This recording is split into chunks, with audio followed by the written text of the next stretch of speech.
Boa noite, pessoal. Bem-vindos a mais uma live de Errantes e Divergentes. Como sempre, toda quinta-feira, sempre às 20 horas do horário de Brasília, aqui no canal de Errantes e Divergentes.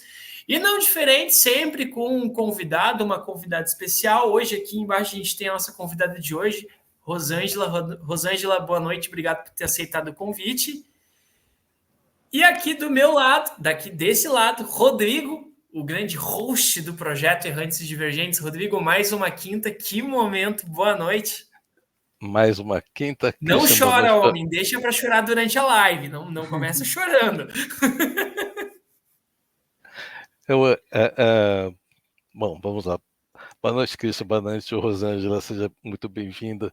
Obrigado por ter aceitado o nosso convite.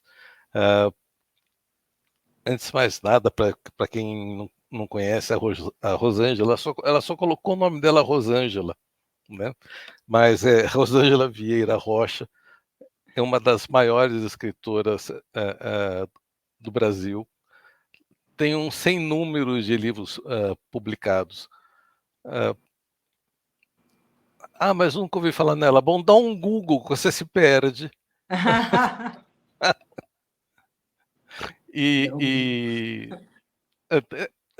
Dá um Google que você vai ver o número de obras, o número de entrevistas. Enfim, Rosângela, quer se apresentar um pouco você, ao invés de pedir para o público dar um Google? Bom, boa noite a todos, né?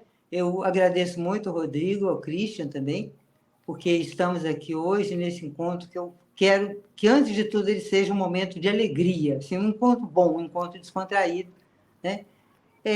Não é um sem número de livros, né? Nem tem jeito de ter. Eu tenho 15 livros publicados, 8 são para adultos e 7 infantis. Tem um infanto-juvenil nesse 7, né? E os romances, eu tenho um livro de contos, apenas um, e 6 romances. Os 2 primeiros livros ganharam, na época, prêmios importantes, que eram importantes na época, e agora nem estão existindo mais. E eu publiquei primeiro, Véspera de Lua, que recebeu o Prêmio Nacional de Literatura pela editora da UFMG em 1988, e ele foi lançado em 90, então tem um tempão. E, na época, foi considerado assim, muito de vanguarda, porque é um livro que a história toda se passa durante o período menstrual de uma moça. É a história de 2 moças que namoram, né? Um casal homo. E, nessa época, ninguém falava nisso. E o livro fala muito sobre a TPM, que não tinha essa sigla, porque não existia como sigla, mas a moça passa mal o livro inteiro, porque ela tem fortíssimas, assim, cólicas fortíssimas e tal. Então, eram 2 temas tabus: homossexualidade e menstruação, né? Foi falado muito nessa novela, que o pessoal gostou muito. Quer dizer, chama um romance. Hoje eu acho um pouco difícil, né, essa diferença, mas ainda existe. E de 2019 para cá é que eu lancei 3 livros. Agora é que eu estou pondo um pouco o pé no freio, né? Comecei a trabalhar numa outra história. E um livro que é assim, muito forte, que as pessoas gostam, porque trata de um tema também muito atual, é o Nenhum Espelho Reflete Seu Rosto, que é um romance de 2019, publicado pela Ribação, uma editora da Paraíba, do interior da Paraíba, né, por Linaldo Guedes, que é um dos editores. E é um livro que fala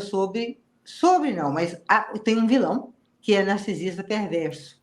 Quer dizer, ele está a um passo da psicopatia, né? Ele é entre psicopata e não psicopata. Então, eu tive que ler muito, eu gosto de temas assim que eu estudo, né? Pesquiso muito, aí depois vou criar a história, mas eu me sentindo com desenvoltura naquele assunto. Quer falar alguma coisa, Rodrigo? Não, eu estava lembrando que nos anos 90 tivemos a nossa primeira magistrada, creio que no Tribunal Superior do Trabalho, nossa primeira desembargadora, e eu trabalhava num escritório onde alguns dos advogados falavam: mas que absurdo colocar uma mulher como juíza. Sim, que absurdo colocar uma mulher como juíza. Se ela tiver num daqueles dias ruins, ou se falava, né? Ah, ah, ela manda enforcar o sujeito. Se ela estiver num dia bom, ela libera o sujeito. Então era Olha, a TPM não existia, a sigla não existia. mas os sintomas sim, né? Isso aí. Ela, a atenção pré-menstrual sempre existiu, quer dizer, e indo mais atrás, se a gente recuar na história, era o sangue grosso, né, que tinha que sair, que na verdade é um sangue como qualquer outro sangue que circula, e, e daí que veio aquela prática dos homens que cortavam uma artériazinha para sair o sangue grosso do sujeito, porque ele estava nervoso, e assim eles iriam também se livrar do sangue grosso e acalmar. Então eu fico imaginando o sujeito cheio de dívida, conta para pagar, filho está indo mal na escola, está brigando com a esposa, e o médico fala assim, não, vamos tirar um pouquinho do sangue Exato. grosso, que o senhor vai melhorar logo. Né? Então, como a humanidade ela anda aos pouquinhos e por vezes de forma tão ignorante, no sentido de ignorar mesmo. E eu acho que essa semana eu estava assistindo um negócio da televisão. Eu falei, não é possível, roubaram um argumento da Rosângela. Porque você sempre esteve à frente. Quer dizer, nos anos 90 você falava de uma realidade, não se falava de homossexualidade entre mulheres, de jeito nenhum. Não se falava de TPM, não se falava de menstruação. Nada disso era uma realidade da qual o homem participava. De jeito algum. Eu não sei como é que era entre as mulheres, mas o homem não tomava conhecimento desse mundo feminino. E desde que a gente começou esse segundo semestre, eu e o Christian, nós estamos descobrindo um universo tão bonito, tão sensível, tão sutil, tão mais elaborado do que o masculino, uma forma de pensar tão mais elaborada, tão mais bonita, que para mim, aos 63 anos, confesso que eu que tive avó, mãe, esposa, filha, neta, eu estou começando a entender um pouquinho melhor as mulheres aos 63 anos de idade. E graças à literatura de autoria feminina, porque homem nenhum conseguiria escrever o que você escreve. E tem muitos livros que vocês escrevem que eu não conseguiria escrever, né? Isso aí eu acho.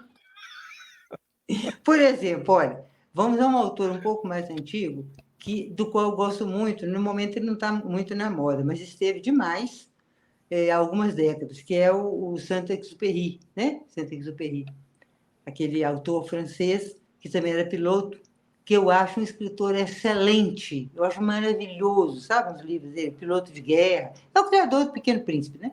Que Sim. nos livros dele era uma coisita a mais, mas foi o livro que lhe deu fama, né? Ficou conhecido Sim. internacionalmente. E ele era um homem muito sensível. Eu sinto na literatura dele muito do universo feminino.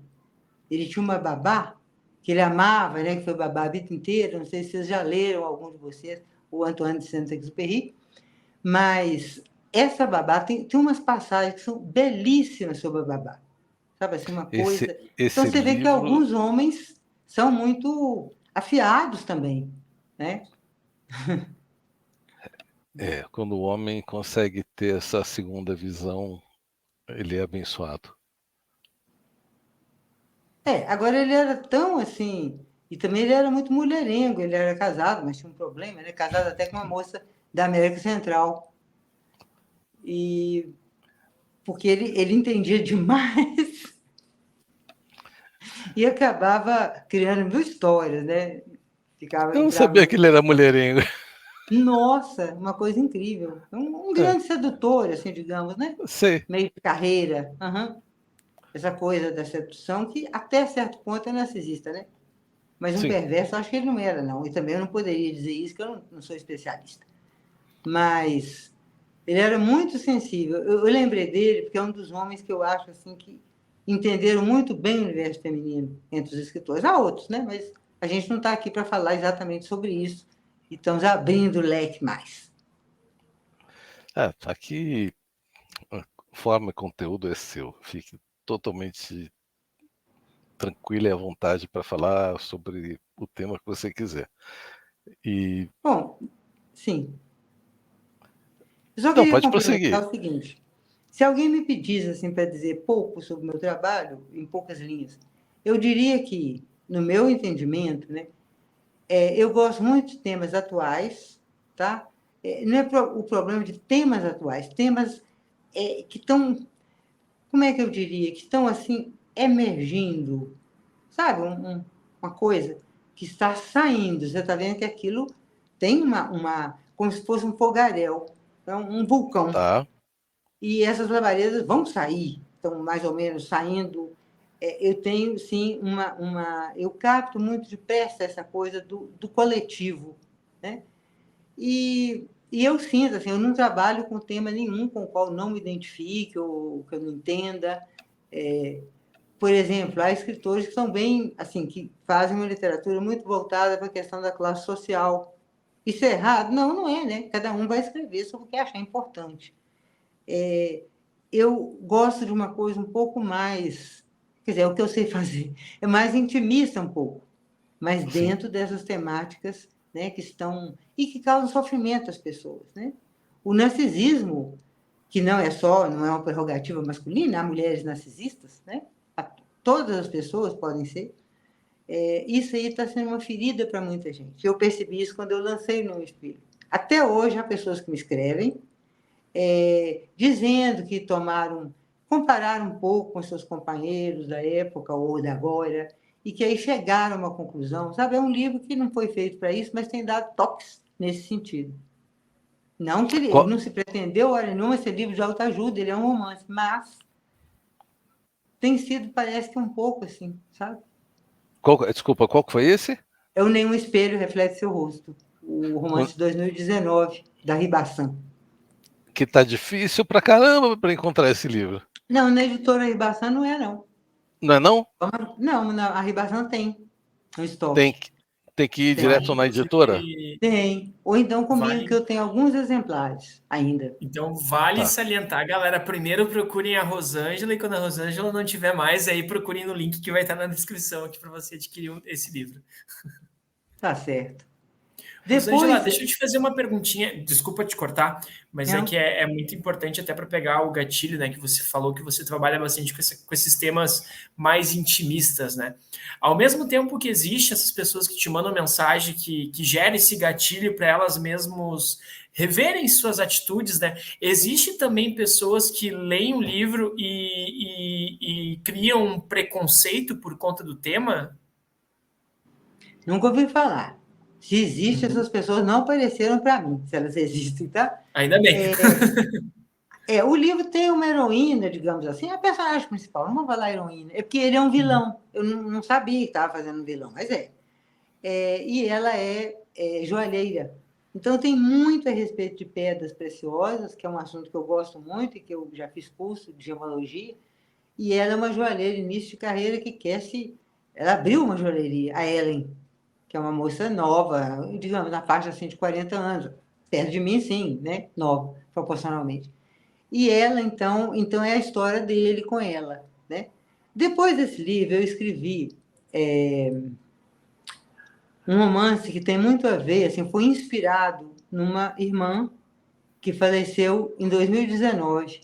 Inspirada a personagem, não é ela, não é assim, a biografia dela, tá? E esse livro se chama O Coração Pensa Constantemente, que é um hexagrama do Xing, um trigrama, O coração pensa constantemente, né? Porque os antigos achavam que o coração pensava. Talvez pense, né? De um outro modo. E eu retirei do I Ching, que é um oráculo que eu consulto muito. E esse livro me foi especialmente caro, que ele foi escrito durante a pandemia, né? E que eu estava num processo de luto muito violento nessa época. E depois dele é que saiu o Invisíveis Olhos Violeta, que já é mais brincalhão um pouco, que já é mais, tá? Meio por aí. E na literatura infantil eu tive sim uma época assim muito voltada para esses assuntos que interessam, né, as crianças. Nesse momento eu não estou sentindo muita afinidade assim com esses temas, mas nos temas também foram os livros infantis sobre temas que fazem sofrer e que mobilizam muito assim, adultos que querem melhorar esse quadro, como, por exemplo, bullying de vários tipos, né? Racismo, bullying também contra menino da área rural, que depois vem para a capital ou para uma área urbana, né? Mas, assim, que ele é esnobado, que ele é muito criticado. Então, temas desse tipo, sabe? Que eu estou sentindo. Eu tenho que sentir, assim. É como se fosse um termômetro, assim, um termômetro que eu ponho, né? O que está pulsando aí? Como é que está? Então, Faz parte do teu processo criativo de escrita ter esse termômetro. Sim, eu vejo, né? Eu sinto, bom, tá por aí, o que as pessoas. Que isso, meu Deus, que está acontecendo? Então, é uma forma também de lutar contra isso, né? Digamos. É um tipo de batalha. Que eu acho que tem muitas escritoras fazendo isso, né? De todas as maneiras, mesmo com casos antigos, mesmo na linha do romance histórico, mas que estão firmando uma posição, né? Como, por exemplo, a Migeline Verunsky, com essa trilogia que ela está fazendo, que é lindíssima, sobre esse, que muito premiado e tal, né? Que é sobre as crianças indígenas que foram levadas por, vamos dizer assim, seres da Europa, né? Que vieram colonizar, entre aspas, o Brasil, ou vieram em algum momento evangelizar, ou coisa que o vale. É um trabalho também, sem dúvida nenhuma, né? É uma maneira de dizer, olha, peraí, aconteceu isso, como é que você fica depois disso? Eu acho que aí tanto faz se está acontecendo ou aconteceu, tem que ter uma mobilização, né? No sentido inverso. Agora, eu não sei, é mais ou menos uma pergunta que eu faço para vocês, ou uma questão que eu faço, assim, que eu coloco.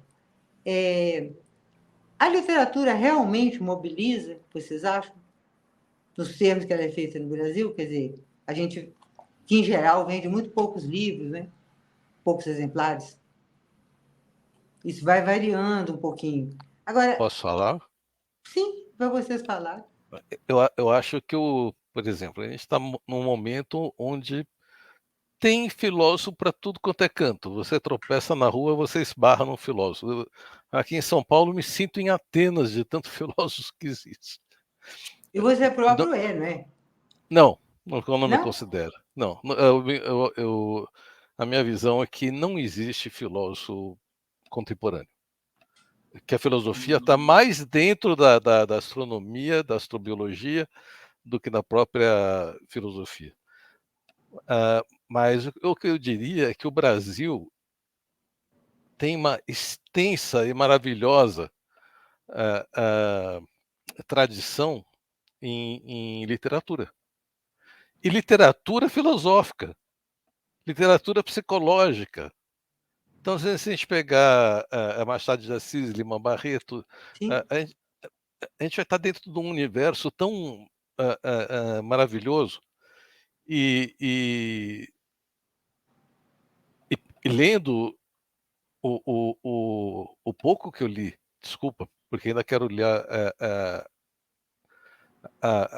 pelo menos as obras infantis e as principais obras que estiverem à disposição de sua autoria, eu vejo aqui nesse livro o Invisíveis Olhos Violeta. Violeta. É violeta. Violeta.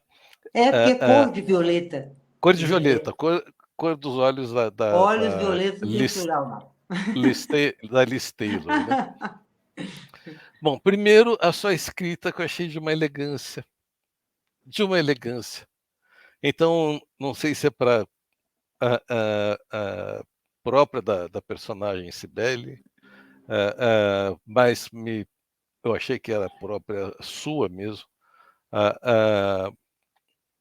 e por consequência da Cibele também. E a Cibele enfrentando questões que eu gostaria de colocá-las aqui, mas antes ouvir a opinião do Christian sobre a literatura brasileira. Eu faço das tuas palavras as minhas, Rodrigo, mas complemento falando que a sociedade não está preparada para a tamanha literatura que a gente tem. Porque eu acho que a gente peca muito, principalmente na questão de cultura, né? As pessoas elas não procuram cultura hoje em dia.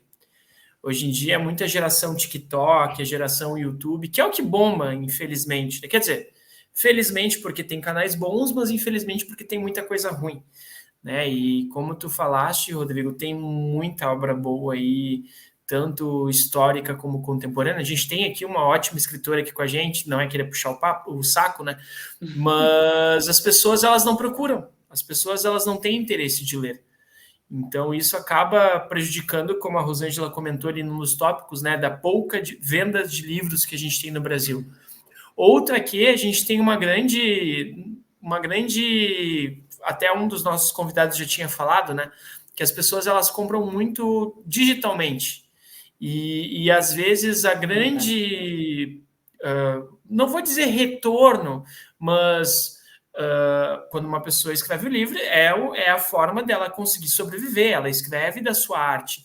E muitas vezes portais eletrônicos acabam tornando o livro algo escravizado, porque a taxa é pequena que vai para o leitor, acabando não valorizando essa pessoa que escreve, que dedicou uma grande quantidade de seu tempo escrevendo o livro. Então, muitas vezes a pessoa prefere comprar uma versão digital que é mais barato, mas vai acabar afetando o escritor, que vai receber uma miséria, vamos dizer assim, comparado se fosse vendido num livro físico, né? Então, eu acho que esses atributos acabam influenciando e fazendo, como a Rosângela falou, a venda de livros no Brasil tenha decaído. E sobre a literatura brasileira, eu acho que é maravilhosa. Aqui no Rio Grande do Sul, a gente tem grandes escritores também. Então, desde Mário Quintana, Simões Lopes Neto, que eu tive a oportunidade de ler lá no vestibular da URGS em 2000 em Guaraná com Rolha. Então, só que as pessoas não procuram, infelizmente. Buenas e me espalho. Meu nome é Rodrigo por causa disso. É verdade. O tempo e o vento. Mas eu não sei se existe diferença no direito autoral se o escritor ganha mais ou menos, dependendo da mídia, como o conteúdo do livro tem. Mas eu não saberia dizer. Mas eu gosto de ter os dois. Eu gosto de ter o livro físico e se estiver disponível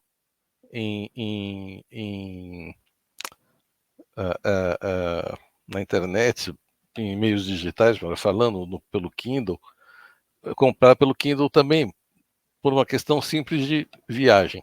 Né? Backup, né? Backup é mais prático para tu levar em viagem também, né? Eu tenho Verdade, uma filha... eu também leio muito no Kindle. E ajuda, porque você pode aumentar a letra, você pode diminuir pelo menos para mim, eu gosto de ter os dois. Né? Eu não acho que um é melhor que o outro, acho que são diferentes. Por exemplo, anotações, colocar um post-it é só no livro. Né? Passar lapiseira de leve, é só no livro. Né? Rodrigo, Christian, eu queria falar uma coisa que eu me esqueci. No início eu já entrei direto na coisa da literatura, né, no assunto. Mas eu sou professora. Eu me aposentei na Faculdade de Comunicação da Universidade de Brasília, na UNB, no Departamento de Jornalismo, né, que eu sou jornalista de profissão, de formação, e depois eu fiz Direito Mas esse direito foi bem depois e, na verdade, eu não trabalhei, eu não advoguei, né? Não advogo. Mas, então, por que eu estou falando isso? É porque tem hora que eu tenho que ter um certo cuidado para não ficar muito didático. Porque, Não, assim, seja, a coisa que seja. eu mais gostei, assim, eu amei ser professora, eu adoro sala de aula. Gosto demais desse contato com jovens. Eu me diverti também muito, eu ria muito dos meninos e eles de mim. Para mim é tudo menino, né? E dei aula 9 anos em Salvador, antes de vir para a UNB, que é uma outra história também, outra história muito interessante. Hoje mesmo eu vi um aluno de Salvador, quer dizer, um ex, né? Eu não sei nem quantos anos que foi meu aluno, tem décadas. E na farmácia tem alguém gritando lá, o PRO, que eles chamam o professor de PRO. Aí eu virei e falei, olha, comigo, já voltei. Era um ex-aluno que está morando aqui. Aí ele falou, ah, você não mudou? Claro que eu mudei incrivelmente, né? Mas não assim, para não ser reconhecida, não foi tanto. Mas é muito bacana, sabe? Esse vínculo com o aluno é uma coisa que eu acho que é difícil colocar em palavras o que é que acontece, né? Para quem gosta muito de sala de aula, os alunos sabem, né? Quem é que está ali fazendo o que deseja fazer. Então, eu fui assim, muito feliz nessa escolha. E estou falando isso por quê? Porque é realmente o que me mantém, né? É o salário de professora aposentada. De modo algum é literatura, Deus me livre, né? Eu vou te contar uma coisa. Eu também me formei em Direito, advoguei durante algumas décadas. Nunca falei isso, a primeira vez que eu vou falar em público. Odiava advogar. Tive sucesso como advogado, mas chegou um dia, eu falei, eu vou fazer o que eu gosto. Eu vou dar aula de filosofia. E como eu acredito que não existe nenhum filósofo vivo atualmente, a não ser na área de exatas, eu falei, eu vou dar aula de história da filosofia ou história do pensamento. Acabei dando aula de história da filosofia, filosofia moderna, essas coisas, mas não de filosofia contemporânea e filosofia antiga, que eu gosto, mas sempre como na visão de professor de história de filosofia. E daí eu me realizei. E daí eu entendi muito bem a diferença entre sucesso e realização pessoal. Os dois podem se encontrar ou não, mas entre o sucesso e a Verdade. realização pessoal, vá para a realização pessoal, porque não existe nada melhor. E ganhei bem menos. Ah, sem dúvida, né? Tem as profissões que são muito valorizadas, né? Assim, tradicionalmente muito valorizadas. Isso também muda, de acordo com a época, né? Muda um Muda. pouco isso. Uhum. Agora, eu só queria falar uma coisa interessante, assim, uns pais que eu conheço, alguns, né? Que estão aconselhando os filhos a trabalhar com arte. Eu acho isso muito engraçado. Às vezes a pessoa quer, está acontecendo agora uma coisa meio inversa. Aquela história que os pais queriam, né? O tradicional, o que era? A coisa tradicional. Era direito, medicina, em último Engenharia. caso, arquitetura, engenharia. Direito, medicina e engenharia. Pois tem pais já sugerindo arte e as pessoas falando assim, por que você quer que eu faça isso? Eu quero fazer isso. Você vê que é uma questão histórica, né? Que muda como a sociedade muda, né? Tudo muito vivo, tudo muito... Mas é engraçado isso. Eu vi outro dia, me diverti muito nessa coisa. Eu falava assim para os meus filhos quando eles eram pequenos: quando você crescer, eu quero que você seja você mesmo. Mais nada. Mas eu quero que você seja você mesmo. Escolha a faculdade que você quiser, escolha. Enfim, a vida é sua. Faça dela uma coisa bonita. E, Que legal, e legal. e eles foram educados assim. Agora, eu posso puxar algumas coisinhas que me intrigam na Cibele. Sim, claro. A Cibele é a protagonista, tá? Dos Invisíveis Olhos Violeta. Eu não sei se seria correto perguntar para a autora da Cibele, o mais correto seria perguntar para a própria Cibele, né? Mas vamos lá.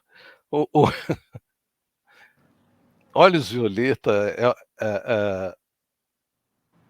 seria uma expressão infeliz, desculpe, uma arma de sedução para Cibele? Bem, isso aí é uma brincadeira, né? Assim, mas é uma metáfora também, porque eu queria tocar nesse ponto, que até algo tão desejado como olhos violeta, e existem, né? Existe olho violeta no mundo, só que é uma parcela muito pequena. Sim. Então, assim, os olhos da Elizabeth Taylor, eu, em menino, ouvia todo mundo comentando isso, que olhos, não sei o que, aquilo. Claro, num tempo que não tinha lente de contato e muito menos gente que ia colocar só pela cor, né? Ia pôr lente. Mas, assim, era um achado aquilo, assim, uma pessoa que era considerada super felizarda, né? Porque tinha aqueles olhos. Então, essa brincadeira é para dizer o seguinte: não adianta ter olho violeta na ótica masculina quando entra o fator idade.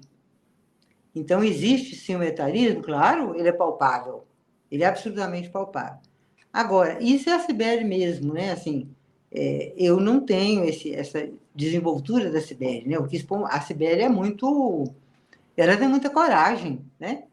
E fala as coisas, é uma personagem muito franca. Eu gosto muito da Cibele, eu acho que ela tem o que dizer. Né? Assim, Ela tem o que dizer, e para contextualizar um pouco, a Cibele é uma senhora muito bem educada, está na faixa de uns 60 anos, é isso? um pouco mais, né? Um pouco mais. Entre 60 e 70, é por aí. E ela se questiona sobre a possibilidade de ser feliz procurando um companheiro com os métodos contemporâneos que são aplicativos da internet. Então, a primeira pergunta que fica é a que ela se faz no decorrer do livro, quer dizer, pô, uma mulher como eu, uma mulher da minha idade, uma mulher com a minha formação, uma mulher bem sucedida profissionalmente, tudo bem apelar para esses aplicativos, né? E é uma pergunta, acho que essencial.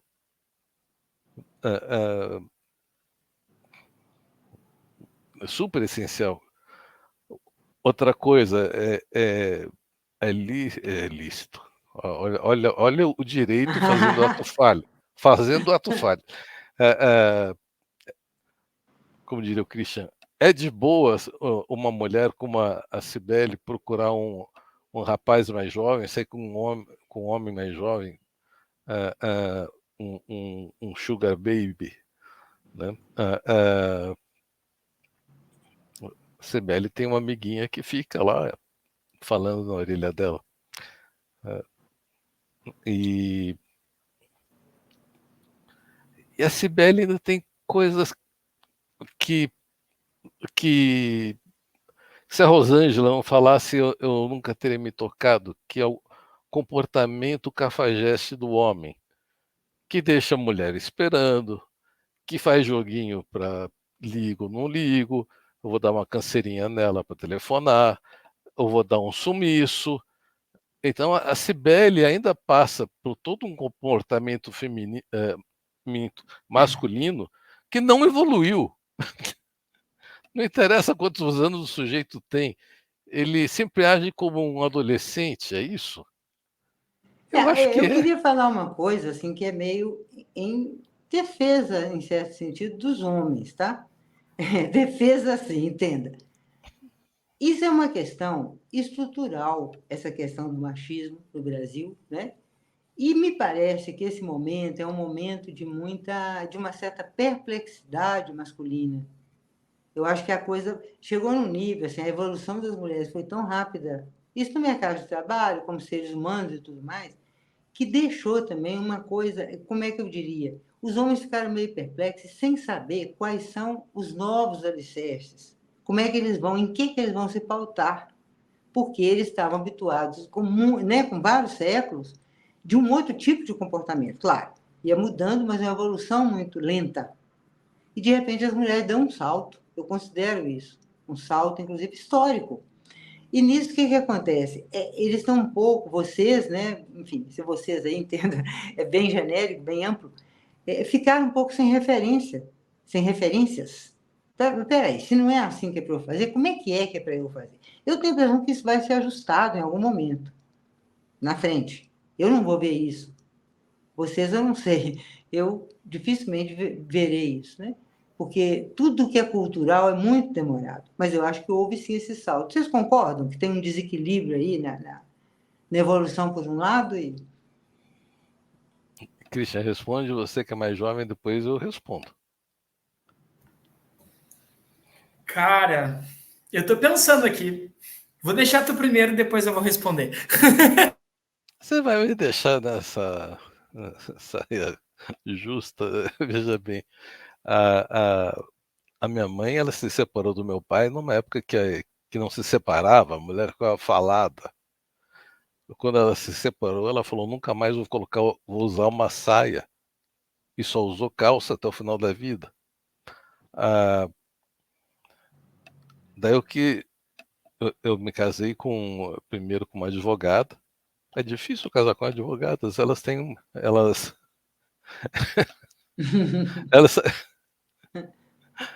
geralmente elas são bem conscientes de tudo. Mas depois casei com uma astrofísica, né, que também tem uma cabeça maravilhosa. Ah, ah, e muito à frente da minha em várias coisas, e diria que em todas as coisas. E, e eu queria ter um casal de filhos. Eu queria ter um casal de filhos onde a filha fosse a mais velha e o filho mais jovem. E Deus ouviu minhas preces, porque eu não queria que um filho mais velho que ficasse aborrecendo a cabeça da irmã mais jovem. Não vai sair com essa saia, não vai sair com esse cara, não vai sair com essa pintura. E o que aconteceu foi que a minha filha educou o meu filho de tal maneira e segundo a minha filha, a minha mulher, elas tiveram que me desestruturar para que eu me estruturasse de novo. E, e, e elas falam que eu estou quase bom, mas que de vez em quando eu ainda dou uma mancada. Mas eu diria que estou quase bom. Estou quase bom. Esses últimos anos, esses últimos tempos têm sido tão generosos comigo, principalmente na questão, porque minha filha ela é feminista atuante, minha mulher também, e, e tem coisas que não passam pela cabeça delas, por exemplo, aquela questão do homem provedor do lar. Não, as duas se rebelam. Não, nada disso, não vai me pagar nada, minhas coisas pago eu, e isso aí foi uma das coisas mais difíceis que eu tive que aceitar, Rosângela. Porque com a minha primeira mulher eu pagava tudo, o que ela ganhava era dela, e com a minha segunda esposa, que, que tem também a minha idade, ela fala: tem coisa que é minha, que eu pago, você não participa, e tem coisa na casa que eu vou pagar e você não vai pagar. Uhum. E para mim foi um choque. Para mim foi um choque. Eu tive que trabalhar isso em terapia, é sério. Não é Olha piada. aí. Não, eu sei. Uhum. Assim, uma mulher que faz questão de se impor, não, esse espaço é meu, Sim. o Christian conhece ela, é uma professora da USP, inteligentíssima, e falou: não, calma, fique aí no seu lugar. Ou Fique aí no seja, seu... ela põe em prática o princípio, um dos fundamentos jurídicos, né? A cada bônus corresponde um ônus e vice-versa, né? É isso. Todo Me bônus tem um parece. ônus. Hã? Todo bônus tem um ônus. Sim, e tem, né? Tudo. Eu queria Me ouvir parece primeiro o que é uma coisa Rodrigo da para no igual. final. Desculpa, Rosângela, pode Não, concluir. pode falar. Não, eu ia Não, falar que eu preferia ouvir o Rodrigo porque eu acho que a gente tem mais ou menos a mesma vida, né? Só que ao contrário que ele é casado com uma astrofísica, eu namoro uma historiadora. Então, mas Mas, é a mesma coisa, assim, dentro de casa a gente tem pelo menos o rancho que a gente faz, a gente racha, quando a gente quer sair para algum lugar, ó, tu vai pagar, tá, na próxima eu pago. Assim, a gente faz essa divisão, assim, bem para os dois, né? Não ficarem mal, dois jovens, o início de carreira, então sabe como é que é, né? A gente que não tem muita grana, ela é professora do município, eu trabalho com divulgação científica, então, mas a gente se respeita bastante, assim, é bem legal, assim, cada um tem seu espaço também, quando um tá meio mal, assim, o outro tá, já sabe, fica lá no teu cantinho, depois a gente conversa, tá tudo certo, então tem esse respeito, assim, e eu acho que é a grande maioria da galera, assim, da minha safra do século XXI. da sua e geração, dinheiro é uma coisa tradicionalmente complicada, né? Quer dizer, as pessoas fazem com que seja. É meio tabu também falar em dinheiro. Nossa, meu Deus. Aquela coisa assim, no primeiro encontro, quem é que paga? Vai ser dividido por dois? Tem mais ou menos umas regrinhas assim, né? Regrinhas entre Sim. aspas. Todas primeiro, as vezes que eu saí quando eu estava no meu momento solteiro, solteiro. eu pagava, não deixava a pessoa pagar. Não, deixa que Esse eu primeiro pago, encontro. tudo certo. Christian, a primeira vez que eu tive que dividir uma conta, eu quase infartei. É sério. Olha aí. Era uma coisa tão estranha para mim, que a mulher fez questão de dividir a conta, eu quase infartei. Eu falei, Que não, mas não coisa. existe isso. Não existe isso no meu mundo, né? É Ah, mesmo? sim, para mim foi Eu uma coisa tô muito... admirada, porque eu sempre dividi tudo, assim. Não, Eu eu nunca encontrei. dividi nada.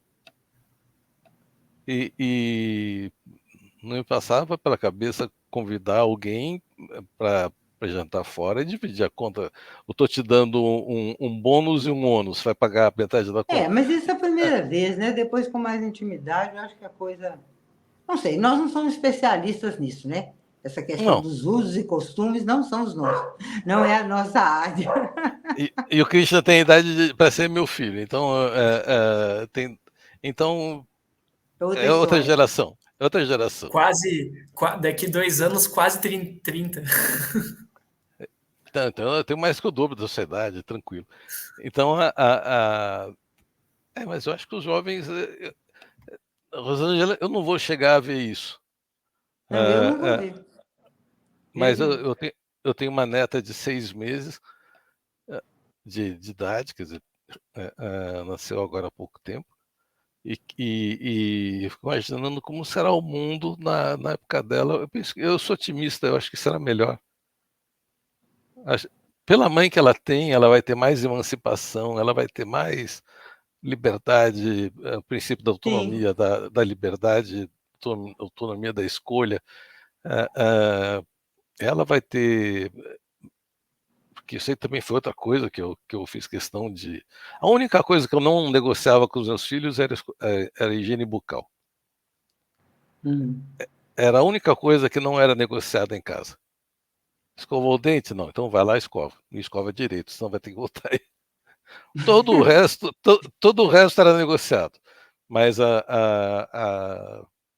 então acho que eles já vêm de uma tradição, quer dizer, da minha mãe, da minha. A Thaís ajudou muito nessa questão da autonomia da vontade.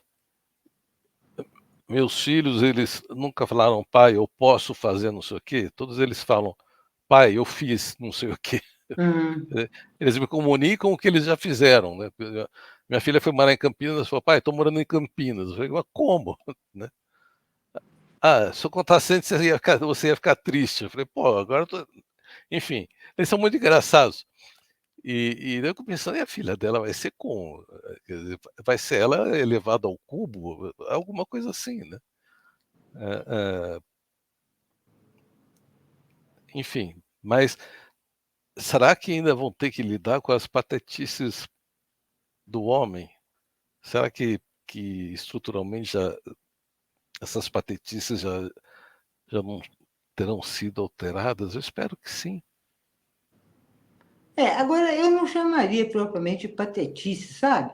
Eu acho que tem uma coisa aí que está meio desigual, assim, nas relações, né? Nas relações afetivas. Mas eu acho que é, sim, uma coisa que vai mudando, né? E tem muito homem já que já está em outra. Ah, sim. Ah, esses seres existem. Meu filho, que foi muito bem educado pela irmã. Não foi nem por mim, não posso falar que foi educado por mim. A irmã ia falar, não fala assim com uma mulher, não fala isso para uma mulher, não fala isso para uma namorada, não faça assim, com uma delicadeza tão grande que ele tornou-se um homem que eu admiro muito, um homem que eu admiro demais.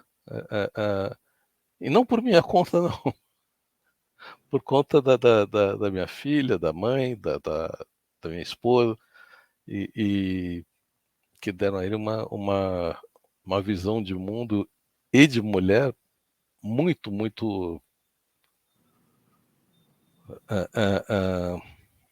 sofisticada, sutil, delicada. Sendo esses adjetivos são os que estão vindo da cabeça agora. Não quero fazer confusão entre delicado com fraca, não quero fazer confusão de frágil com fraca, fraco. Não, mulher é diferente. A mulher pensa de uma forma diferente e essa forma é muito mais sofisticada do que o homem pensa. É isso que eu descobri. E quanto mais eu leio as autoras, as escritoras contemporâneas brasileiras, mais eu fecho a minha boca e aprendo. Eu só queria falar uma coisinha a respeito dessa questão da sofisticação, né, que você está falando, das mulheres.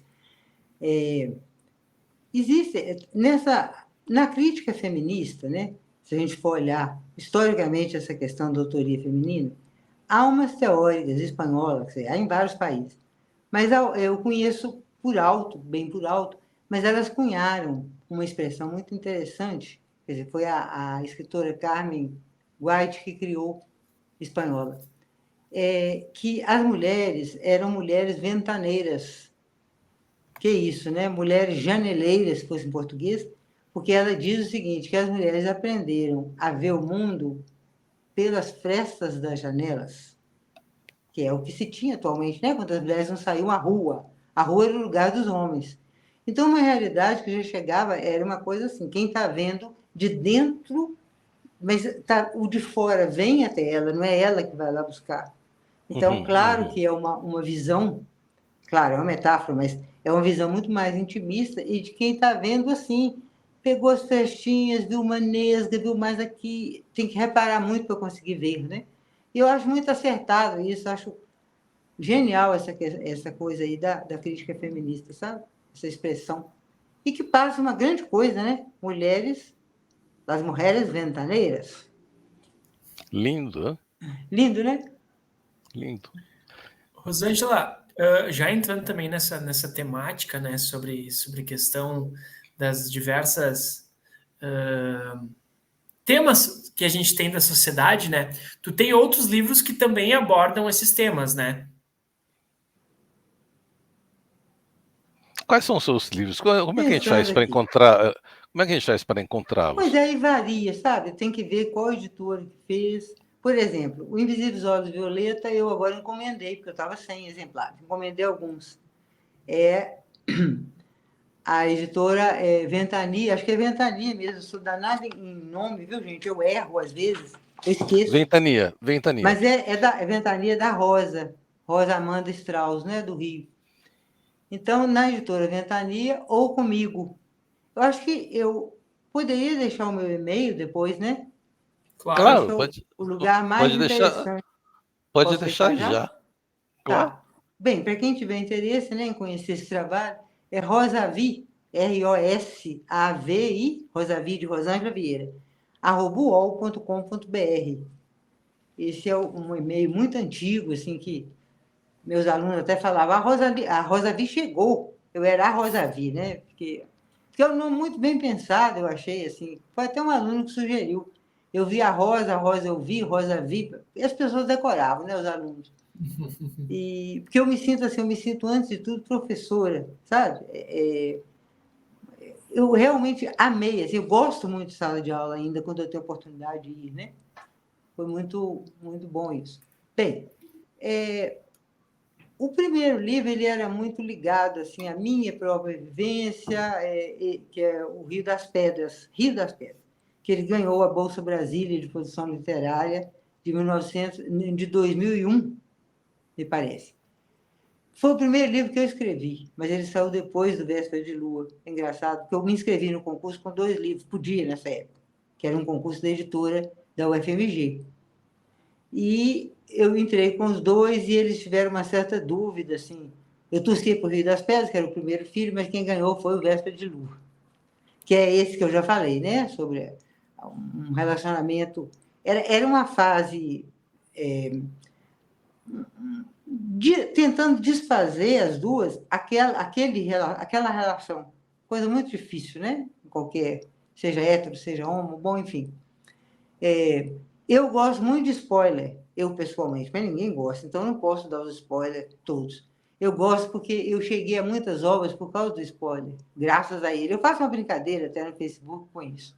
Bem, aí tem o Verso de Lua, Rio das Pedras, que é a história de uma menina e tal, parece muito com a minha vivência, mas não é exatamente a minha vivência, né? É aquilo um pouco depurado. E depois foi o livro de contos, Pupilas Ovais, são os contos curtos, não é curtíssimo, não é microconto, nem mini conto, mas contos curtos, quase todos são do mesmo tamanho, assim, 4 páginas no máximo, e que são bem a realidade interiorana. É muito assim, o interior de Minas, esse Pupilas Ovais, mas que, na verdade, é de Minas, mas é de qualquer estado do Brasil, né? Interior sempre tem um padrão. E eu gostei muito de escrever esse livro. Agora, ele foi um livro, realmente não tem mais, eu acho que eu tenho 2 exemplares dele, nada mais. É uma editora aqui de Brasília que não existe também, acabou essa editora. Bom, esse é o livro de contos. Depois teve Nenhum Espelho Reflete Seu Rosto, que é esse do narcisista perverso.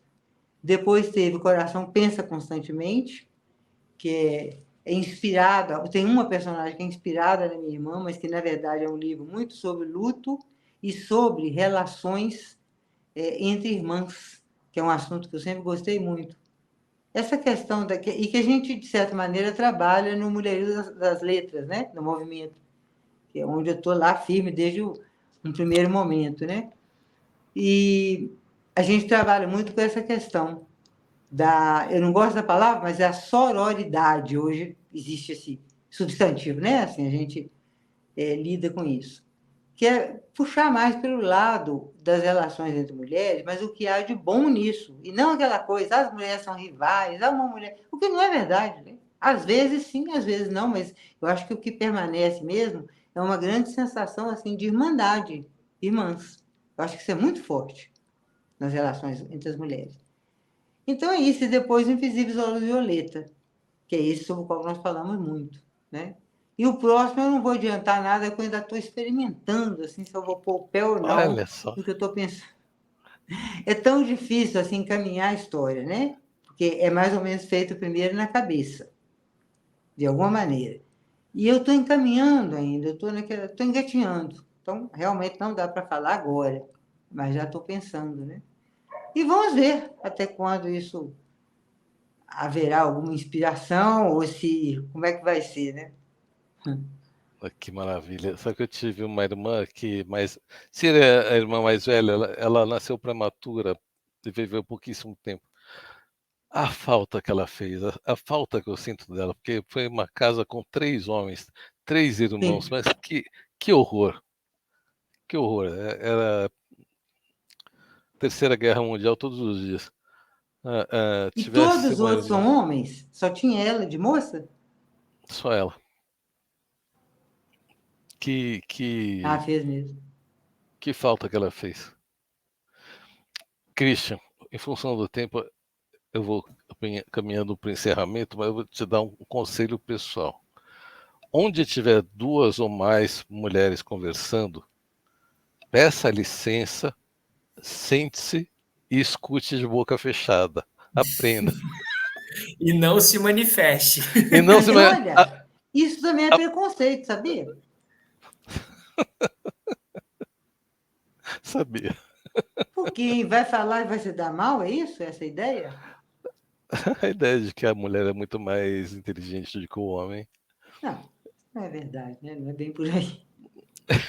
Tem toda uma história aí para poder explicar esse assunto melhor. Fica Inclusive, abre como. um próximo convite para uma próxima live de Errantes para a gente explorar justamente esse assunto. Olha aí, ó. Toda Tá. vez que você quiser vir, Rosângela, por favor, venha, venha. Falar, tem um tema bom que eu gostaria de me manifestar. Venha, é só falar com a gente. Já é de casa, sabe?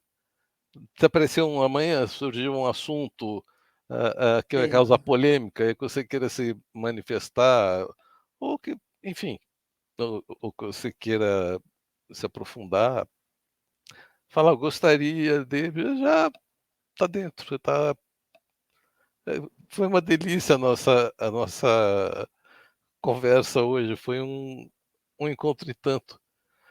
E com Pois uma é, super. Sim, pode terminar. Não, falar É que que além de uma super escritora, uma super professora, né? eu te interrompi, né? Gente, eu quero agradecer muito a vocês, a quem está vendo a gente também, quem vai nos ver. Eu achei excelente essa conversa, assim, achei divertida, achei gratificante. Muito obrigada mesmo pelo convite, um convite assim muito oportuno. Muito obrigada. E boa noite para vocês, A né? gente Boa que noite a agradece, todos. Rosângela. Boa noite a você, Rosângela, a gente que agradece. Christian, boa noite. A todos que estão nos ouvindo, boa noite também. E até o nosso próximo encontro, que seja em breve.